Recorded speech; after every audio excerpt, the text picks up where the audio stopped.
YouTubers, Mike Martin's here, Mike Martin's channel. I got a really good article here. I've been going back in time, early in the year of 2016 to find articles that were predicting a lot of what's going to happen in the future with the housing crisis. And it's really good because now a lot of everybody knows from way back it's a huge entourage Ponzi scheme. It's just inflated money. Everybody knows this from my early videos from like 2 years ago, talking about inflated money, lower interest rates that are fueling the foreign countries investing in their citizens to invest in foreign property, giving them negative interest rates. And I discussed this for a long time, but I stumbled upon a really good article. And now the media and the news is doing post-diction, not predictions. Post-diction is like, oh, look what's happening now. Oh, look what's happening now. They've already seen what's happened, and they're post-dicting it, saying that we told you that. And it's like, no, the events already happened, and now you're actually playing them out like you knew was going to happen. Doing that is called a prediction, where you predict where something's going to go.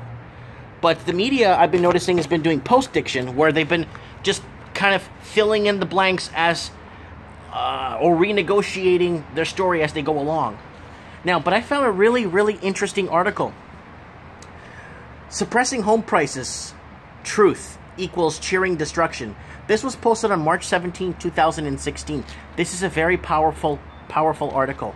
And it's by a company, a private-owned company called Immigration Watch Canada. This is enormous. This article was never... I've seen very little to no shares on it. And it was not even seen. And this predicts huge changes that's going to happen in Canada in the next decade. And I'm not playing games here. I found this and I was... I just couldn't believe what I saw, you know what I'm saying? So I'm going to go ahead and read this to you guys and explain what's going on. Suppressing house price equals cheering destruction. Interesting title. It's well written too. Watch this. Sorry, it's really squinty small, like it's tiny small. I can't get the font to go bigger, but bear with me on this one because this one's really good. With some expectations, Canada media continues to suppress the real causes of astronomically high housing prices in Metro Vancouver and Toronto. And Canada's new government seems to be imbibing what most of the media says. So basically, the government is just saying what the media says back and forth. So they're just filling in each other's blanks without predicting or saying the obvious, which they don't want to say the obvious. It has just announced that it will increase Canada's immigration intake over 300,000 per year. 300,000 people per year will be coming into Canada. It's the highest in 100 years. This will take effect even more. This will affect, listen to me very carefully, even more demand for housing, more financial damage on millions of Canadians. We're going to suffer for this. And you know what? I'll tell you who's going to suffer. It's the youth. The Canadian youth is going to have no direction. So let's continue here. One of the latest shameless efforts to suppress the truth in the CBC radio interview done by CBC Early Edition by host Rick Clough with Jai Wang, Deputy Director of China Institute of the University of Alberta, in response to all alleging, okay, sorry, it's really small here, that foreign buyers, especially mainland Chinese, were not the cause of Metro Vancouver's high housing prices. Ms. Wang said that there's no hard evidence to support the charge. So basically, she's saying that it's an illusion. But now, this is printed in March. Now that the new tax came in effect, we're starting to see houses sitting on the market for... I'm seeing the same houses for months and months and months. Just sitting there. Open houses every weekend, and nothing's moving. There is a major flaw in asking such a question in someone like Mrs. Wang or any other mainland Chinese promoter. These people are here to defend mainland China and portray mainland China as a benevolent actor in the world's affairs. She and others know that with the conclusion of business interests, the West, mainland China has largely deindustrialized the West and has become a colonial power. She and others will do all they can to hide the truth, to distort the reality in order to further China's interests. And quisling Canadian governments are eager to help them. The evidence, according to the China Institute website, the China Institute of University of Alberta, CIUA, was established, mostly for educational reasons, in the fall of 2005, with the endowment fund of $37 million from the government of Alberta. Whoa. Informed Canadians, but obviously not those at our CBC, know the answer they will get from a China promoter. To question about Chinese intentions, it is like asking a coyote in front of a chicken coop whether he intends to break into the coop. The coyote will lie. So will countries like China, who are seeking to expand their control of Canada and the Canadian fools, particularly those in the CBC who will believe them. For details, see this thing. There's a link there. Here's one of the most recent realities of the new government and the CBC choose to ignore. According to March 14 column, Douglas Todd of the Vancouver Sun, UBC geography professor Daniel Herbert concluded that the immigrants have a major impact on fast rising house prices in Metro Vancouver, Toronto. Yeah, so this is like definitely something that was predicted. That was predicted from years ago, right? So a lot of places predicted this, but a lot of institutions or organizations took a blind side to it, right? The following is a shortened version of the column. So there's a big long thing here to read. I'm going to leave a link for this, because what's happening is, one thing that shot me in the pants was there's 300,000 immigrants a year coming into the country. And the next line, and this is the highest it's been in 100 years, and what's scaring the crap out of me is that this will affect even more demand for housing, more financial damage on millions of Canadians. Let me know what you guys think. The writer of this piece speculating on his thoughts here, so I'm speculating on what he thinks, and I'm not here to pick on anybody. I love everybody. Believe me, I love everyone, and it's not. I'm just looking out for the interests of future Canadians. What's going to happen to the future Canadians, right? And you know, here comes. This is enormous, and I really want to share this with you guys. On the right side of the post, there's a live clock. There's a live running clock. First clock, and it's moving live. Net cost of immigration to Canada, up $35 billion per year. That amounts to $95,890,000 per day so far in 2016. Clock number 2. Number of immigrants coming to Canada per year, on average close to 250,000 since 1991. Note, in 2016, Canada will take in an extra 300,000. That's 684 per day, 28 per hour. And that's costing the province $32,918,000,000. The country, sorry, not the province. $32,918,863,581. Number of temporary foreign workers allowed to work in Canada. We hit a record of 491,547 in 2012, 5 times higher than 2002. That number consisted of 213,573. New TWFs 2012, 277,000. And 169,246. Canada gave refugee status to 122,000 people from 2009 to 2013. That's the average of 24,514 people each year, 67 per day. The number of people applying for such status will probably be at least 24,000 per number. And then, this one's really cool.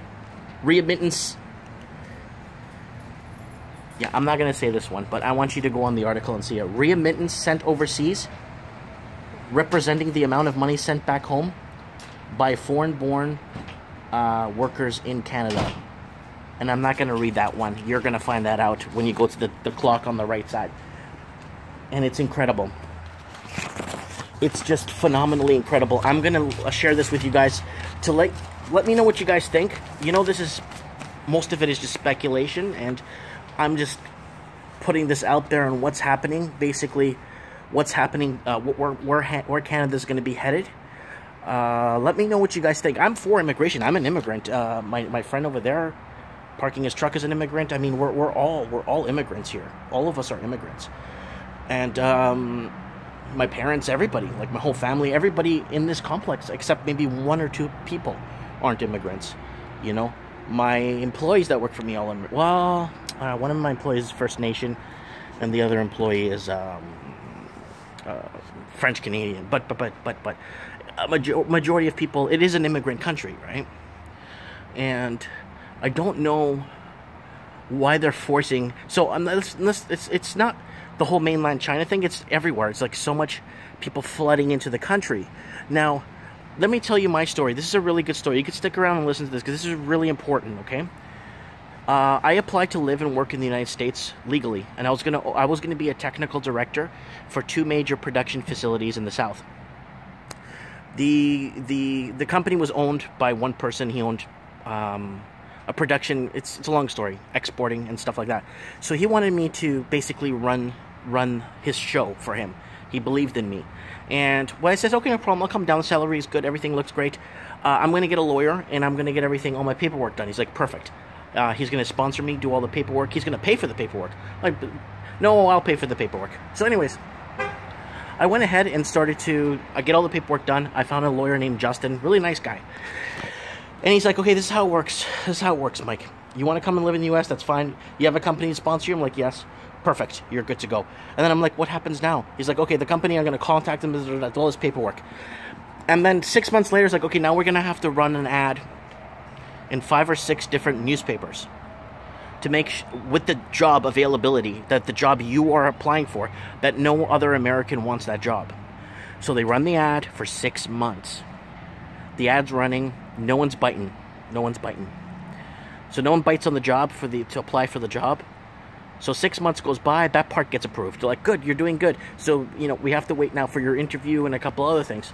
So I wait 1 year, 2 year, 3 year, 4th year. Then on the 5th year of waiting, they finally contact me, and then I go in for the interview, and then they say, sorry, unfortunately, we're going to have to decline your green card to come and work in the U.S. I said, okay, well, I'm not going to argue, and whatever. So I came back to Canada, and I was in Canada, but I made the best of it from what I had to work with, right?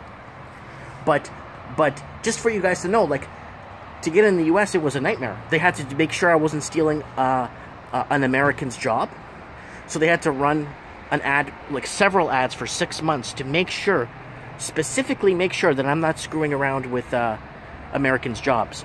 Now, the problem I'm having with that is that here, that's not happening. And our jobs aren't being, like, let's say someone wants to come from overseas and they want to work at RBC, okay? And they come, but the thing is, RBC, like, if they were to do this by law, say, okay, we're going to run an ad for 6 months for the position of a bank teller that you want. And if we don't have any bites from 3 different big job promoting websites, then we'll go ahead and give you the position. And then what would happen is they apply for that, and then they put an ad up, RBC hiring a bank teller, please apply within. They're going to have thousands flooded with people with student loans, people that are living in day-to-day just starving, trying to make ends meet.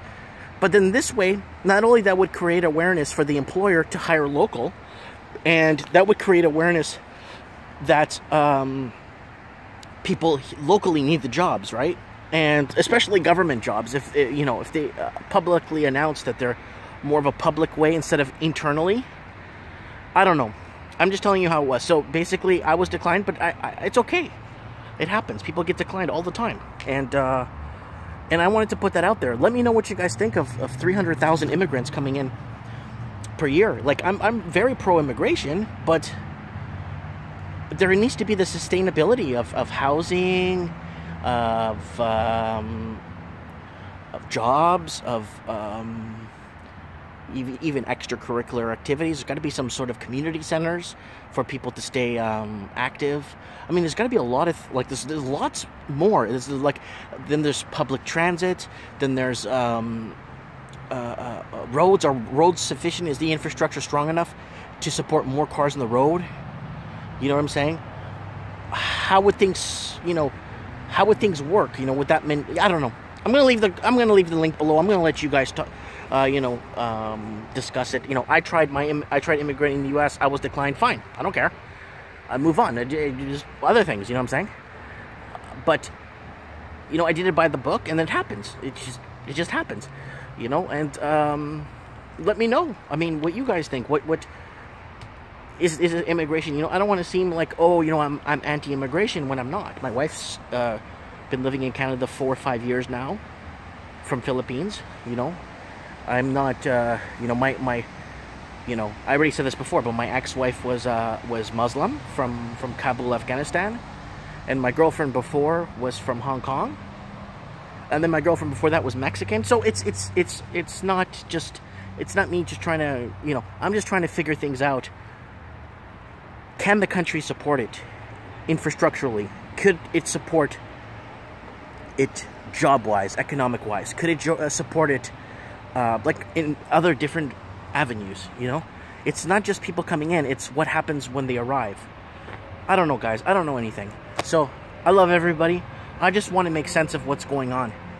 Because I'm concerned, because I have 2 kids, and they're young, and when they reach my age, I won't be alive then. Right? Because I'm 40, my kids are 1 and 2.